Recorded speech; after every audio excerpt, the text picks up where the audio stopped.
இன்றைக்கி இருக்க நம்ம லைஃப் ஸ்டைலில் நம்மளை பாதிக்கிற முக்கியமான ஒரு விஷயம் என்னென்னா ஸ்ட்ரெஸ். எல்லாருக்குமே ஸ்ட்ரெஸ். ஸ்கூலுக்கு போகிற குழந்தைங்கள்லேருந்து காலேஜ் படிக்கிற பசங்க, வீட்டில் ஹவுஸ் ஒய்ஃபாக இருக்கவங்க, வேலைக்கு போகிறவங்க அப்படின்னு இன்றைக்கி எல்லாருக்குமே ஸ்ட்ரெஸ்ஸு இருக்குங்க. ஆனால் அந்த ஸ்ட்ரெஸ்ஸோட அளவு எல்லாருக்கும் சமமாக இருக்கான்னா இல்லை. ஒருத்தருக்கு குறைவாக இருக்கும், ஒருத்தருக்கு அதிகமாக இருக்கும், ஒருத்தருக்கு இன்னும் டிப்ரெஷன் வரைக்கும் போகிற அளவுக்கு இருக்கும். வாழ்க்கையே எதுக்கு வாழ்கிறோன்னு தெரியாத அளவுக்கு ஸ்ட்ரெஸ்டாக இருப்பாங்க. சில பேருக்கு ஸ்ட்ரெஸ்ஸில் இருக்கோனே தெரியாமல் ஸ்ட்ரெஸ்டாக இருப்பாங்க. பலவிதமான காரணங்களால் நமக்கு ஸ்ட்ரெஸ் உண்டாகுதுங்க.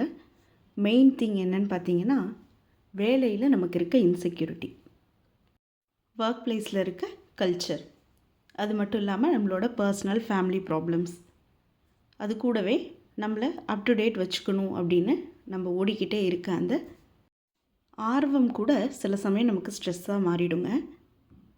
ஸ்ட்ரெஸ்ஸை நம்ம 2 வகையாக எடுத்துக்கலாங்க. பாசிட்டிவ் ஸ்ட்ரெஸ்ஸாகவும் எடுத்துக்கலாம், நெகட்டிவ் ஸ்ட்ரெஸ்ஸாகவும் எடுத்துக்கலாம்.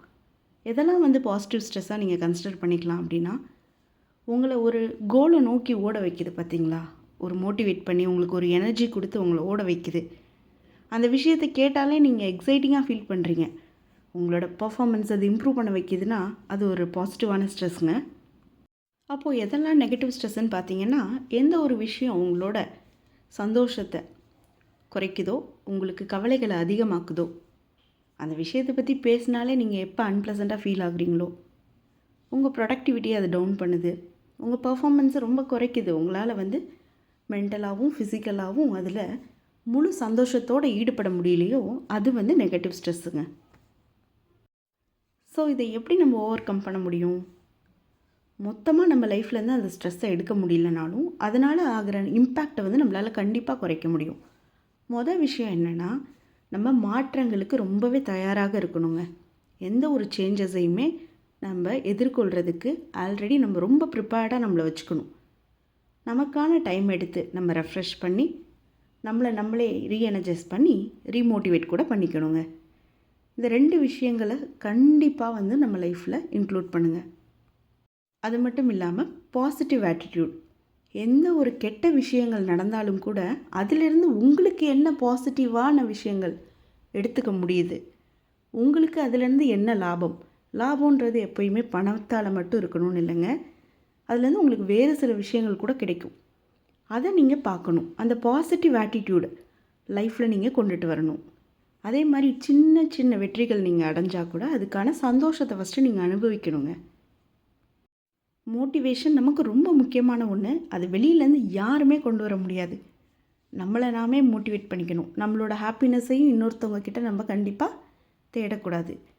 இவங்க இருந்தால் நான் நல்லா இருப்பேன், இந்த விஷயம் நடந்தால் நான் ஹாப்பியாக இருப்பேன் அப்படின்றத தாண்டி நான் எப்படி இருந்தால் எனக்கு ஹாப்பியாக இருக்கும்.